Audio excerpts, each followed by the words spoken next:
ଝାରସୁଗୁଡ଼ା ଜିଲ୍ଲାର 2ଟି ନିର୍ବାଚନ ମଣ୍ଡଳୀରେ ନିର୍ବାଚନ ସରିବା ପରେ ଆଜି ଭୋଟ ଗଣତି ପ୍ରକ୍ରିୟା ସରିଛି।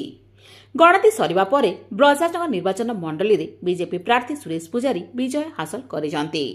ବିଜୟ ହେବା ପରେ ଆଜି ଲୋକମାନେ ମୋତେ ସେବା କରିବା ପାଇଁ ଅବସର ଦେବା ସହିତ ଆଶୀର୍ବାଦ ଦେଇଛନ୍ତି ଏବଂ ଆଗକୁ ମୁଁ ବ୍ରଜରାଜନଗରବାସୀ ସେବା କରିବି ବୋଲି ସୁରେଶ ପୂଜାରୀ ନିଜର ପ୍ରତିକ୍ରିୟା ରଖିଛନ୍ତି। ସାଧାରଣ ନିର୍ବାଚନ ସରିବା ପରେ ଆଜି ଭୋଟ ଗଣତି ହୋଇଥିଲା। ଏହି ଭୋଟ ଗଣତି ଝାରସୁଗୁଡ଼ା ଇଞ୍ଜିନିୟରିଂ ସ୍କୁଲରେ ହୋଇଥିବା ବେଳେ ସମସ୍ତ ରାଉଣ୍ଡ ଗଣତି ସରିବା ପରେ ବିଜେପି ପ୍ରାର୍ଥୀ ଟଙ୍କଧର ତ୍ରିପାଠୀ ଝାରସୁଗୁଡ଼ା ବିଧାୟକ ଆସନରେ ବିଜୟୀ ହୋଇଛନ୍ତି। ତେବେ ବିଜୟୀ ହେବା ପରେ ନିଜ ସମର୍ଥକମାନଙ୍କ ସହ ଟଙ୍କଧର ତ୍ରିପାଠୀ ନିର୍ବାଚନ ଜିତିବା ପ୍ରମାଣପତ୍ର ନେଇଥିବା ସୂଚନା ରହିଛି। ଆଜି ନିର୍ବାଚନର ଫଳାଫଳ ଆସିବା ପରେ ଏହି ବିଜୟ ଝାରସୁଗୁଡ଼ା ମାଟିର ଏବଂ ଝାରସୁଗୁଡ଼ାବାସୀଙ୍କ ବିଜୟ।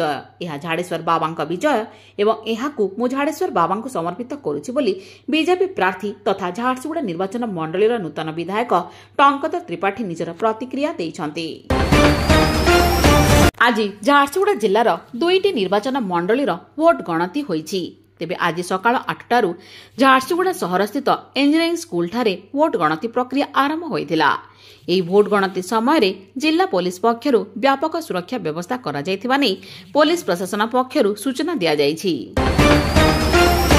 ମରାକୁଟା ଏମ୍ଏସ୍ପି କାରଖାନା ଜମେରା ଗ୍ରାମର ଜଣେ ବ୍ୟକ୍ତି କାର୍ଯ୍ୟରତ ଥିବା ସମୟରେ ଦୁର୍ଘଟଣାର ଶିକାର ହୋଇଥିଲେ। ତେବେ ତାଙ୍କ ଅବସ୍ଥା ଗୁରୁତର ହେବାରୁ ଚିକିତ୍ସା ପାଇଁ ରାଉରକେଲା ନିଆଯାଇଥିଲା।